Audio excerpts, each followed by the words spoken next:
Wiley Oakley here with Mountain News. Well, it's jingle bells all the way to the great Smoky Mountains. For Christmas is almost here. And oh, I must say, I just had to look up at the mountains and gaze a while before I sat down by the fire writing this little Christmas story. And I was thinking, what a beautiful picture it was, and it not made by human hands. So I say, sing me a song of the mountains where I was born, and the wild birds fly over my head. They fly so free, and they sing to me up in the great tulip tree, which is the tree I love the best. Now, last night, I heard many songs about Christmas and Santa. So it's time to cheer up and get ready for Christmas. Old Santa is going to have to do some high flying to get into Gatlinburg, because there's mountains all around, oldest mountains in the world. So I hope he makes it. And oh, I wish every little child could have something to make them happy on Christmas Day. Something to make all children's dreams come true. So I close saying, Merry Christmas from Wiley Oakley to one and all who hear my story, and the best of wishes for the coming new year. Well, good afternoon to you, or maybe I should see if there's an echo out there and say, howdy. Howdy. There it is. You're still awake out there. Good. Well, we're going to talk a little bit about Wiley Oakley. He's the man that wrote that piece. It was published in a local paper back in the late 40s, early 50s. And Wiley Oakley was called the Roman Man of the Mountains. He was born at the foot of Mount LeConte, and he lived in the mountains all his life. Later on, he married a woman named Rebecca Ann Ogle, and they had 12 children. 12, can you imagine that? 12 children. The oldest gal was named Lucinda. Lucinda Oakley. Later on, she became an Ogle. Does anybody out there remember Lucinda Ogle? You remember, there's a film that's usually played in there, and she's on that film. Anybody remember, I ever hear tell of Wiley Oakley? Yeah. Any hand? Oh, a few people have heard tell of Wiley Oakley. Well, don't believe a word of what you heard, especially if it was followed by yodel. That was what Wiley did. He told a tall tale. He'd yodel after it, which meant you could believe it or not. Well, today, Miss Mary Phillips here, who wrote a book called Booger, is going to do some talking about Lucinda and Wiley. And, I don't have her book, but it's out in the lobby. And I wrote a book called Smoky Mountain Jacktails of Winter and Old Christmas. And I'm going to be doing some of the Wiley stuff here. And we're going to be talking about the Christmas traditions of the Oakley family back in the 1900s. But first, let's back up another generation and go back to the 1700s. And over there, Jane Muldoon, she's going to talk to you about some of the Christmas traditions of way back then. So Jane, the stage is yours. You can either mop it up or dance on it. It's up to you. You don't want to see me dance. No, no. Or sing. No. Okay, so I'm here to tell you about Christmas in John Severe's time.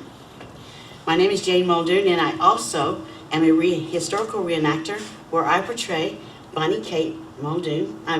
Bonnie Kate Severe Muldoon, gosh. Severe at Marble Springs, the last home of John Severe.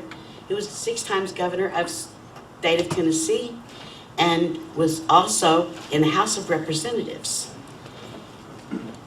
Back then, they did not celebrate Christmas Day. John Severe kept a diary, and in the diary, he kept track of where he went, how many miles he rode that day, if he had to pay for his bed, and if he had to pay for his food, what the food was like and what the bed was like.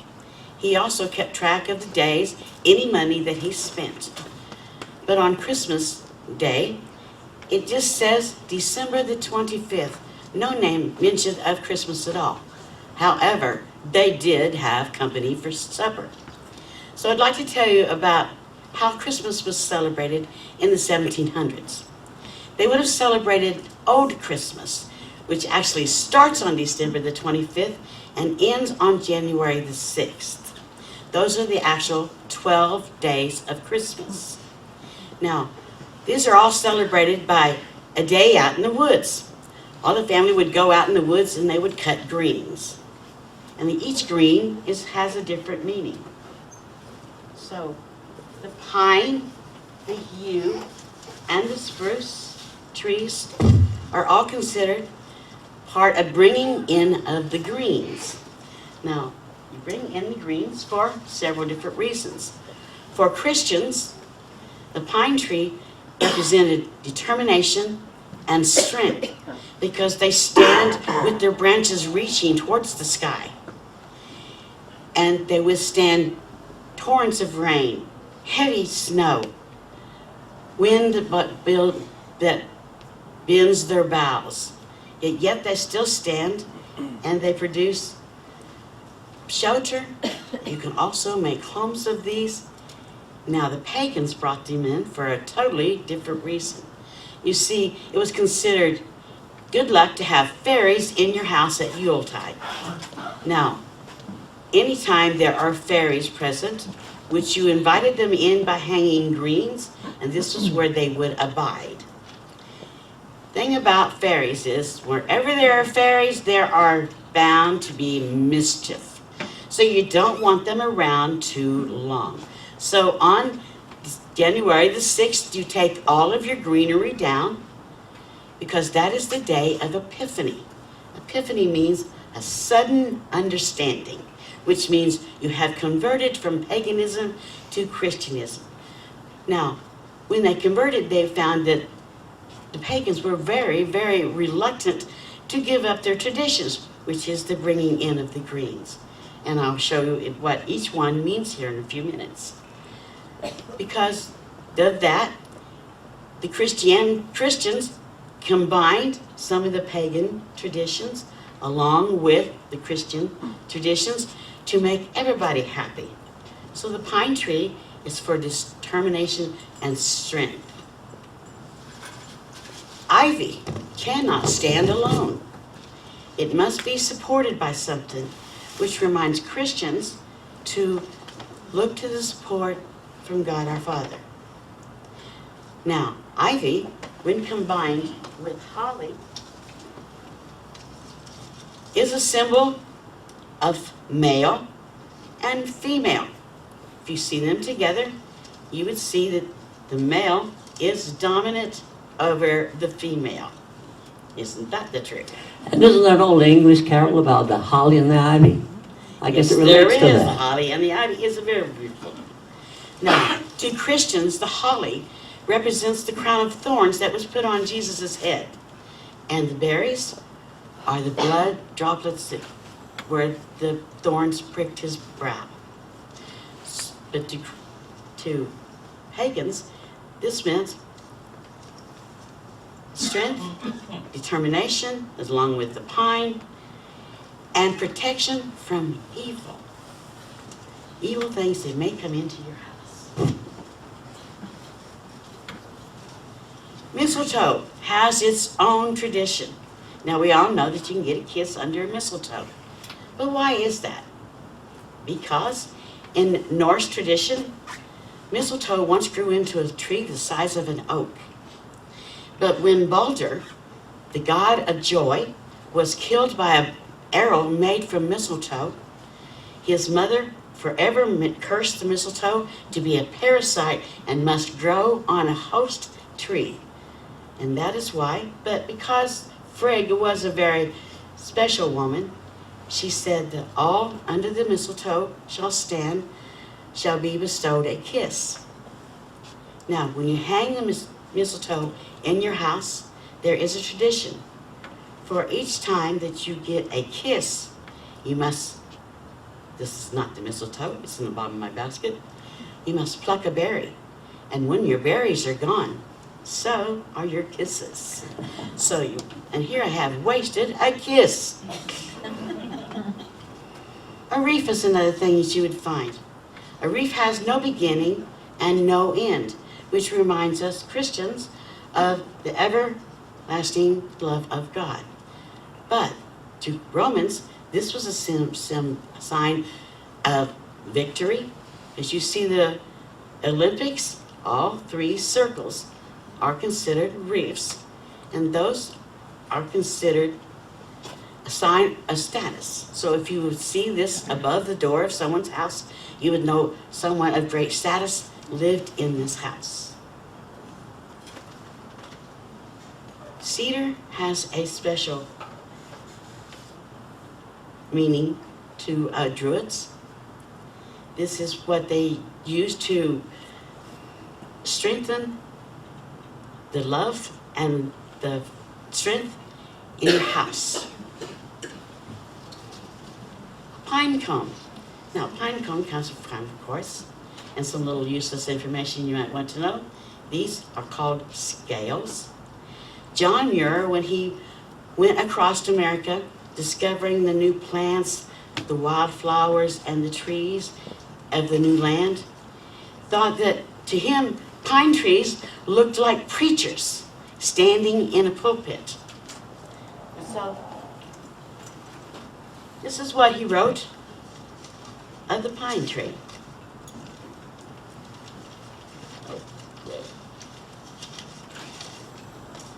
Few are immune to the preaching of the pine tree. For those who go into the woods, if even just for once, and listen to the trees, you will know the full reason why we must conserve our trees. He thought that they were majestic, they were preachers, and they gave out a message to all who stood beneath it or who observed the pine tree. I would like to conclude with a couple of short stories. The first story is called... Wait a minute, you ain't talking about no Christmas trees over there. You're right, because there were no Christmas trees until around 1860. What? Wait a minute, That's right. No Christmas trees in the 1700s? None. Well now. What they did was they brought in all the greenery and they made it into a ball. Uh-huh. They would add oranges and apples, and that would represent the Christmas spirit. That was when 1860, first Christmas tree was brought here. So there are no Christmas trees. Well, you know there was Christmas trees in the Smoky Mountains, so maybe we should talk about that a little bit? Or you want to... So, yeah. what Christmas trees? Well, Christmas trees were a big thing in the Smokies. We always had a Christmas tree, didn't we, Cindy? We always had a Christmas tree. Always had one. I don't care what size the cabin we had, whether we were in Scratch Britches Mountain or Bullhead or over in the Sugarlands, it didn't matter. We always had a Christmas tree in our house. Sometimes they were big, sometimes they were little, but we always had a tree. But now, I recall there's a lot of cousins didn't have a tree. Is that right? A lot of our They cousins missed out, didn't they? Yeah. Well, let's think about trees for a minute now. Back in the early days, before the park come along, can you just imagine what the Smoky Mountains was like back then? This was before the timber companies came in and their work and the attendant fires that went with it, and over 2/3 of the virgin forests were destroyed. Can you imagine walking out your cabin door and looking for a Christmas tree? You'd go out into the beautiful wilds of the mountains, and you'd find the perfect little tree. It might be a pine or a cedar, I don't know what. And you'd cut it down and drag it back maybe through the snow, and you'd take it inside the cabin and get it set up in there. And of course, the warmth of the cabin, the fire burning, that would start to smell. You could smell that evergreen just all over the cabin. Oh, it was a good smell, wasn't it? It was so good. So we had them trees, Lucinda. Now, what do you remember about what we put on those trees? We put all kinds of things on those trees. If we had spare ribbons, they went on the tree. If we popped popcorn and we strung it by the fire. Oh, yeah. Now, I couldn't do much popcorn, Bob, because I just want to eat it. And then we did. We ate half of I bet that. you did. We ate about half of it.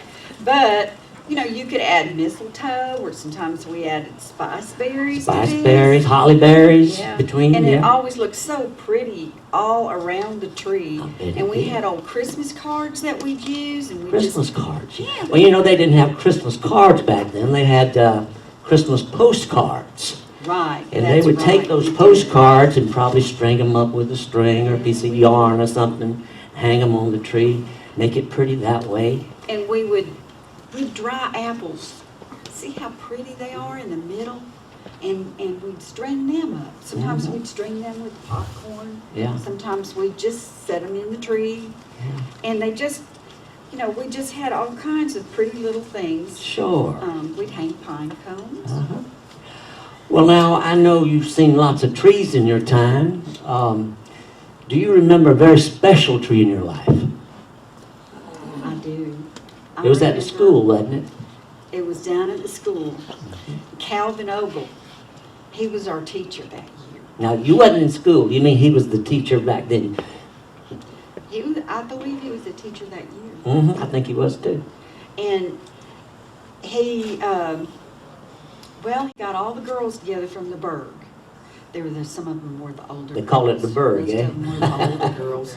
And they got to come in and they made all kinds of things for the trees. But the one thing I really remember is they took white and red crepe paper. Construction paper. Construction Yeah, there you paper. go. And they used flour glue, like flour paste. Flour paste. You'd Throw like mix Elmer's flour- glue before Elmer's you'd glue. mix flour and you'd mix water, and it would make a paste. And you'd stick those things together, and we made chains. Mhm. And they ran them all around the tree. Mm. And oh, that That's just pretty, looked eh? so pretty. Was there anything under that tree? They had a poke bag, like an 8-pound poke bag for Sort of like everybody this? there. Yeah, it was a little smaller. A little than smaller than that, yeah. And, What was but in it looked like that. And they gave us these presents. Each one of them got us this that year. And we got an apple, An apple. Hmm. Yep. and we got an orange, Mm-hmm. and we got a couple sticks of peppermint candy. And some hard candy. And yeah, we And got a some of shiny that. penny. We got some of those store-bought candies, you know, that were in the barrel. Oh, We never yes. saw that. And some horehound candy was in there Oh, too. yeah. Yeah, we had. Was there a little program? Oh yeah. We all sang Christmas carols around the tree. But we didn't sing them the same way everyone else did. We were singing it. It was harp singing. Do you know how? Oh, to yes, have you I heard do of harp know. singing? Shape note singing, yeah. Yeah, but we knew the Jingle Bells, and we knew Silent Night, Silent Night. and we all sang that together.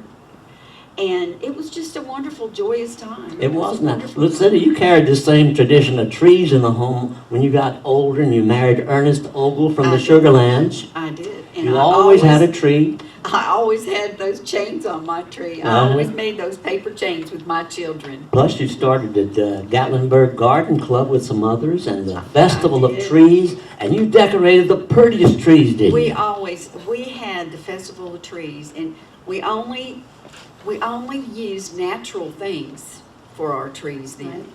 But, you know, it's graduated into different things. But we did use just natural things, and we each one had a tree. And my tree was always my special tree. I called it the spiderweb tree. Spiderweb tree. I remember hearing about that.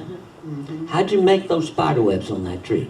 We took wire, and we just crocheted that wire, just like you would like a doily. Mhm. But it all just turned out so pretty and so beautiful, and it looked just like spiders had just spun their webs all around the tree.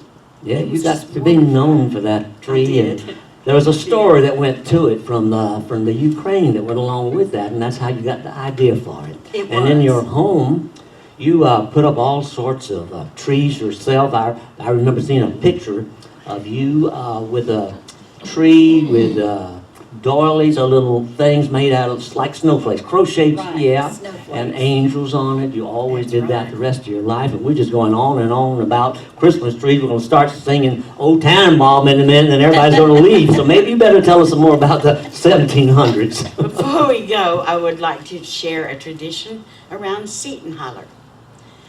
All of us young kids would get together and we would go up to Seton Springs and we would climb the hills around there, cut all of our cedar trees and take them back home in a big group together. We would take guns and shoot mistletoes out of trees, and it was a big gathering, and we just had a big fun time just getting out in the woods and being with each other, which is exactly what the tradition of bringing in the greens is all about, is getting out and sharing the greens with your family. So I would like to tell you a story of the white rose. On the day that Jesus was born, there was a big to-do in Bethlehem. The star was shining down, the angels were singing, and all the lights were, everybody was wanting to know what was going on. So they started walking around town until they saw the lights, and they started going towards the lights. And when they got there, they saw the Magi bringing the gifts to all the people. And they went home and they started bringing gifts to Jesus, to the Christ child, because they went, now nearby lived a little girl, very, very poor little girl. And she stood and watched all the excitement, the angels singing in the sky, and the Magi, real kings, standing right there in front of her. She began to cry because she had no gift to give to Christ child. And it really upset her. Now, one of the angels singing nearby observed the little girl crying, and she said, lit down next to her and said, "My child, why are you crying? This is a night of great joy. You should be rejoicing." The little girl said, "But I wanted to give a gift to the Christ child, but I have nothing to give."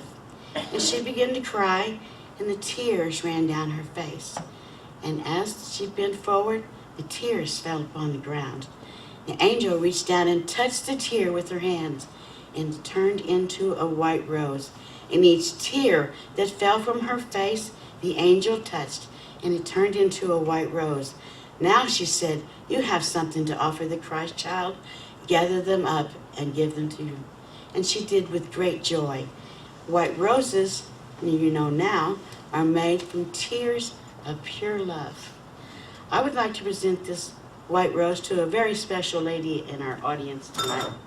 This lady has encouraged me for the last 35 years of my life, always telling me that she was proud of me and always making me feel so good about myself, and always so happy to see Eileen Fowler.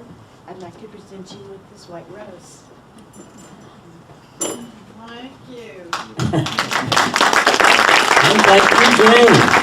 You got any more you want to say right now? One more thing? Go right ahead. I like to leave them laughing, so I'm going to tell you a funny story called the Plum Pudding.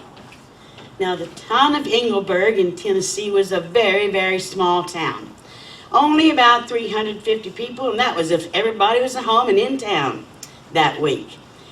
And now, they weren't vicious people. They were nice, and they really cared about their neighbors, but living so close to one another, they couldn't help but hear things and see things, and we had to talk to our neighbors about them. And now, it wasn't gossip. It wasn't as mean-spirited as gossip. It was natural concern. So now, when Charlie Johnson came home from World War II and brought a bride from England, the town was abuzz. If you would stand on a hill and look down on the town, all you would hear is, "Oh my gosh, he brought home a foreigner." Now, come Sunday morning, Charlie Johnson brought his new wife to church.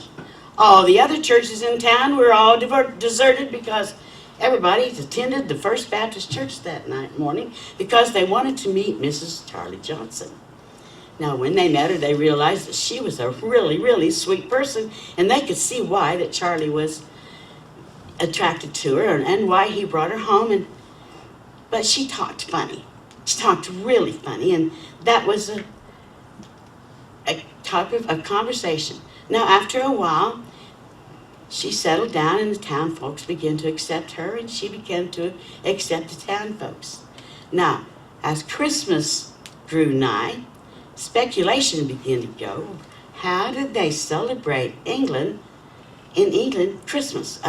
Was it so much different from theirs? How? And the curiosity got the best of the people and the whole town was buzzing with it.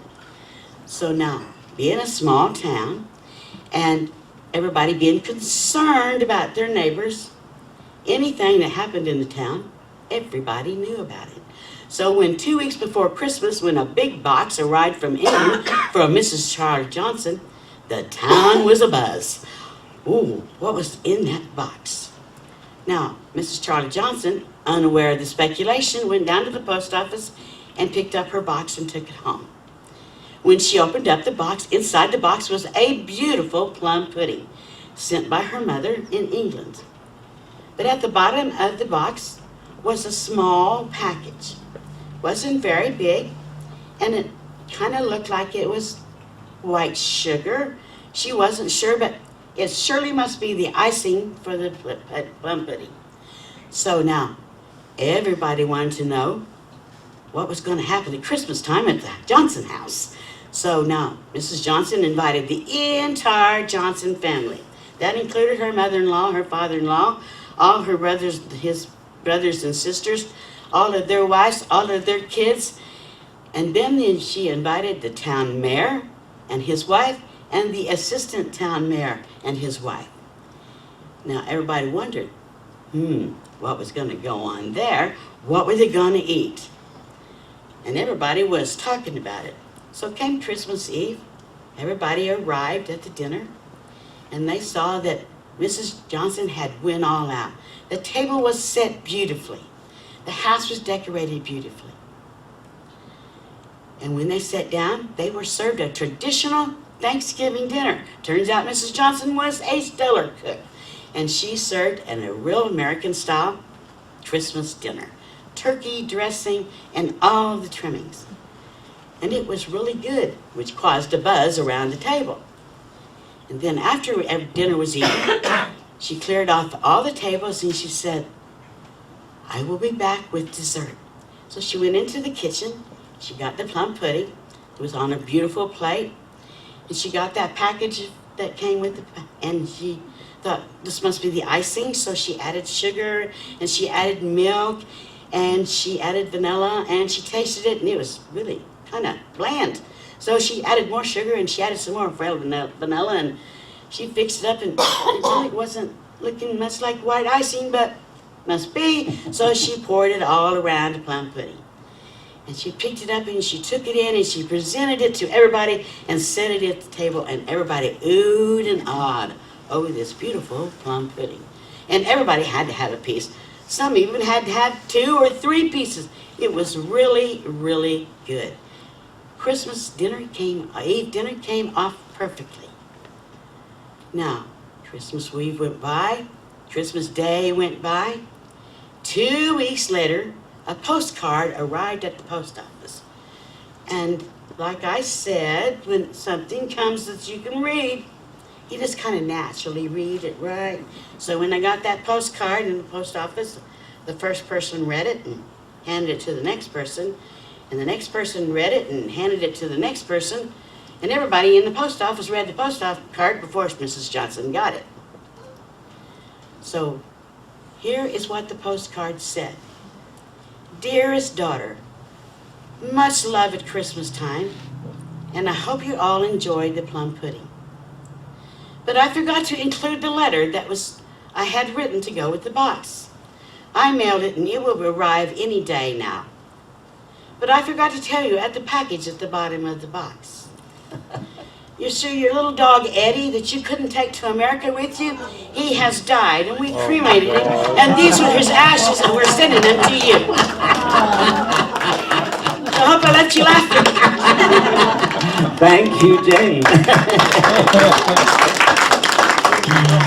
Oh, it's a pretty wreath, it sure is.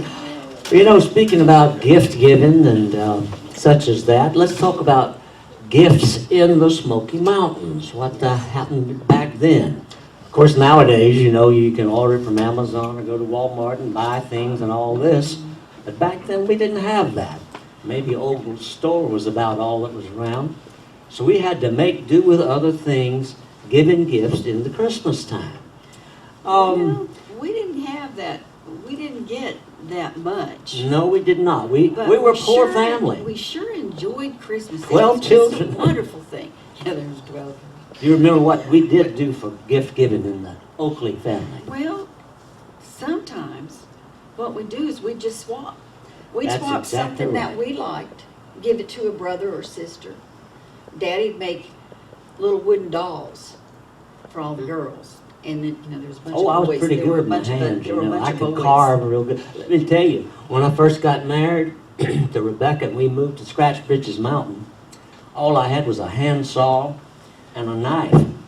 And I had to make our furniture. Really? Yeah, the bedsteads, the drawers, everything, the wooden utensils and all. So I was pretty good with my hands. So yes, you're right. I would carve dolls for the girls, and I all you remember girls love flutes. those dolls. I remember flutes.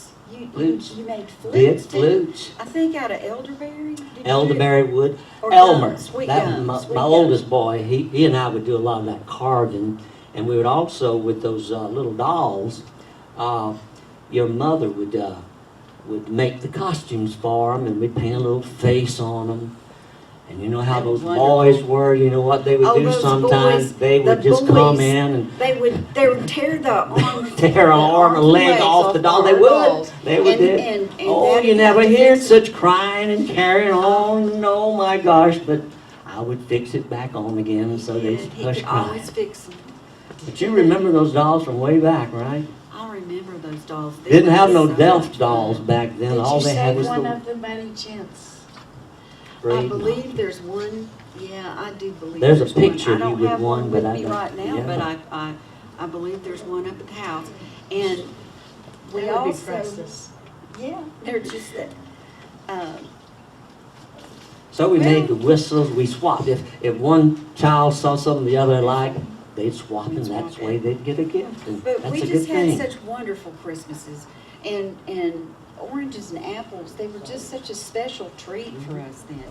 We didn't Now. get those. I want you to tell people about Christmas gifts. Now, let me set the scene first of all. I want you to think about where we're talking about. Have any of you ever been up the Motor Nature Trail? If you leave Gatlinburg, go up Airport Road, that Motor Nature Trail goes around to some cabins and Called Roaring mills Fork and Motor such Nature as all Trail? of that. Well, the first cabin you get to, it is the Noah Bud Ogle cabin. It's a beautiful old cabin. Got a nice barn there too. If you hadn't been there, you ought to. Yeah. That's where my wife, Rebecca, that's where she was born and raised, and that's where I met her. Well, now, there were 14 mills on 4 miles of that Mill Creek is what we called That's- it back yeah, then. they The called park it Mill started Creek. calling it They called it LeConte Mill Creek. Creek. Yeah, because the water come down from LeConte Mountain there. And so there were these 14 mills. Now, the Bud Ogle Mill was sort of up a ways. You know where it is if you've been there. But there are at least 10 more mills going towards Gatlinburg, or White Oak Flats as it was first called. And then about 7 mills down lived Uncle George George. and Aunt Lindy. Tell us about Uncle George and Aunt Lindy. Oh, Aunt Lindy. She was so special. She was a little skinny Oh. woman, wasn't she? Well, no, you couldn't really say that. She was about as wide as she was tall. Oh, was she? Kind of like 5 by 5. Oh, But everyone loved her. she was a sweet old woman. And Uncle George. Sort of like Miss Santa Claus, wasn't she, Yeah, in a way? she was. She was like, we thought she was Miss Santa Claus. Well, here's what I remember.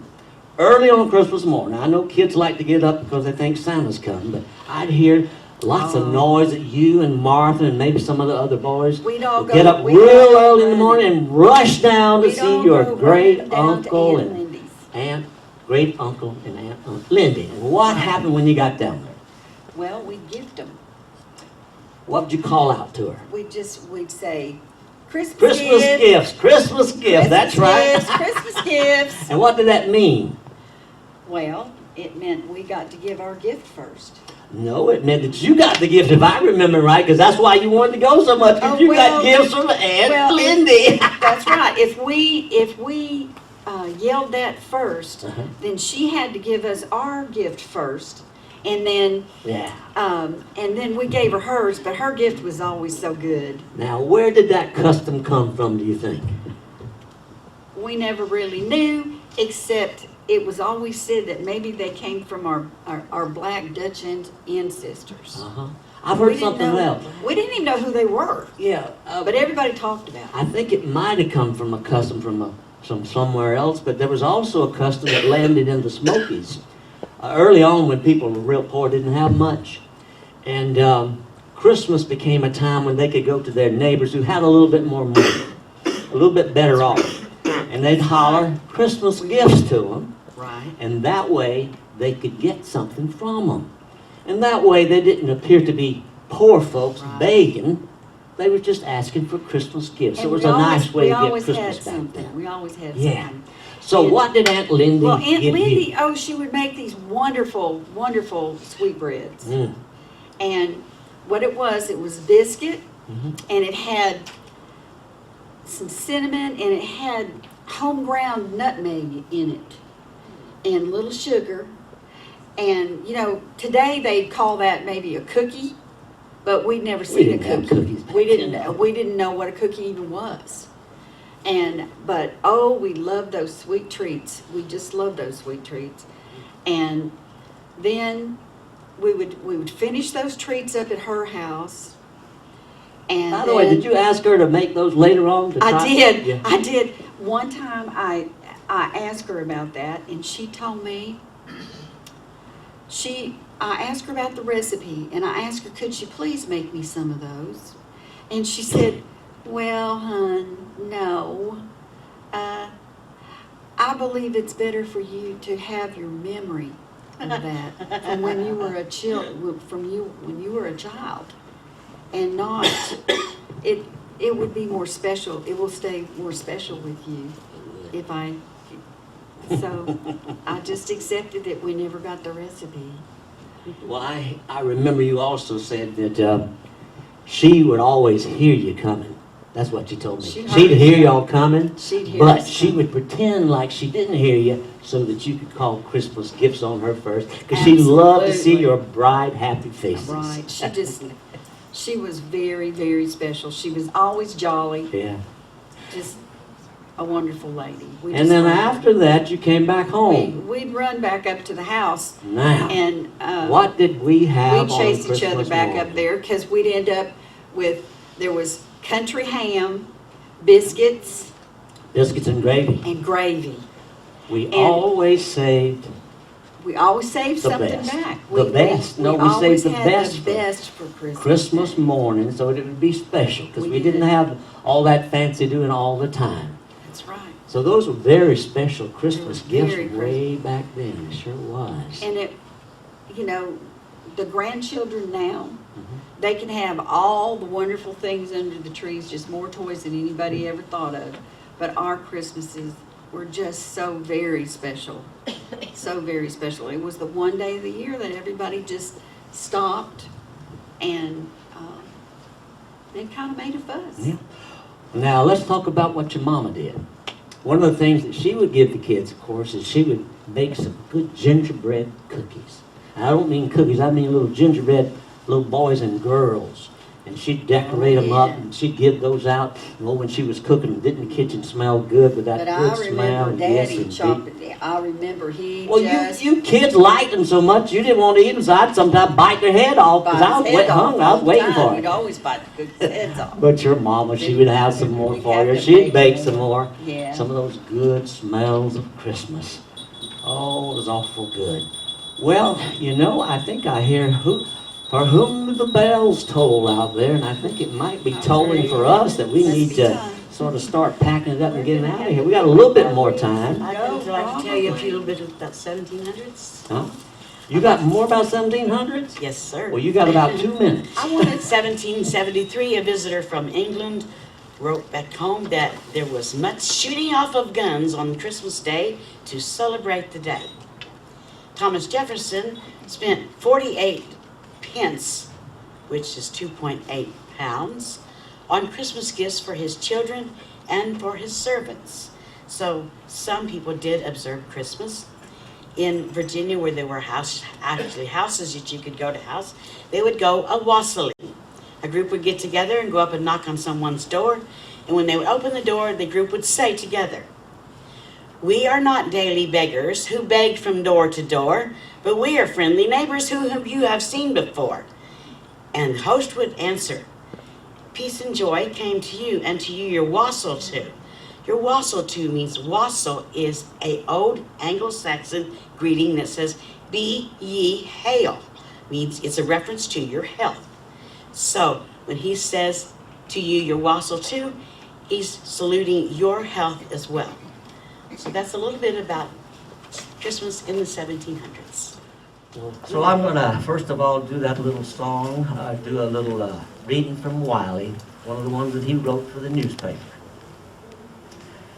And he said, "I want one and all the whole world over to be happy this Christmas. I only leave these words with you. Take a little time out to think if you are rushing. Just slow down, and also you will let someone else rest at the same time. There's no need to rush to make money, for you can't take it with you when you pass on to the other hunting ground. Now you may think you can. I am in doubt. I'm in doubt about it, but in case you do hear of someone taking any money with them when they pass on, let me know about it at once, and I will get busy and stop resting too much."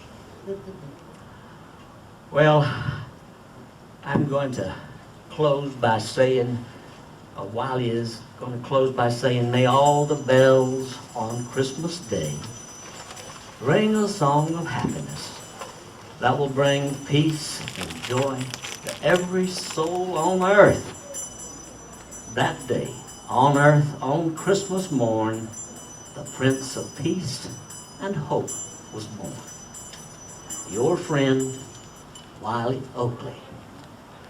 Now, we got some music. I don't know, a little piece of music I know you know, and a story that I think you know. We're going to see if we can play that music for you, and I'm going to read that little story.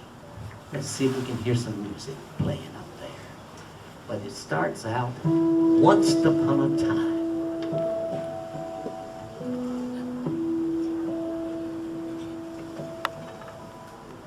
"And it came to pass in those days that there went out a decree from Caesar Augustus that all the world should be taxed. And all went to be taxed, every one unto his own city. And Joseph also went up from Galilee out of the city of Nazareth into Judea, into the city of David, which is called Bethlehem, because he was of the house and lineage of David. Went to be taxed with Mary, his espoused wife, who was great with child. And so it was that while they were there, the days were accomplished that she should be delivered. And she brought forth her firstborn son, and wrapped him in swaddling clothes, and laid him in a manger, because there was no room for them in the inn.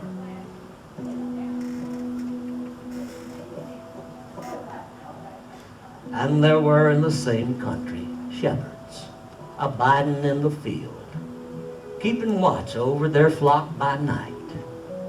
And lo, the angel of the Lord came upon them, and the glory of the Lord shone round about them, and they were sore afraid. And the angel said unto them, Fear not, for behold, I bring you good tidings of great joy, which shall be to all people. For unto you is born this day in the city of David a Savior, who is Christ the Lord. And this shall be a sign unto you. Ye shall find the babe wrapped in swaddling clothes, lying in a manger. And suddenly there was the angel, with the angel a multitude of heavenly hosts, praising God and saying, Glory to God in the highest, and on earth peace, goodwill toward men. And it came to pass, when the angels were gone away from them into heaven, the shepherds said to one another, let us now go even unto Bethlehem, and see this thing which is come to pass, which the Lord hath made known unto us. And they came with haste, and found Mary and Joseph, and the babe lying in a manger. And when they had seen him, they made known abroad the saying which was told them concerning this child. And all those who heard it wondered at those things which were told them by the shepherds. But Mary, she kept all these things and pondered them in her heart. And the shepherds returned, glorifying and praising God for all the things that they had heard and seen, as it was told unto them. Glory to God in the highest, and on earth peace, goodwill to all men.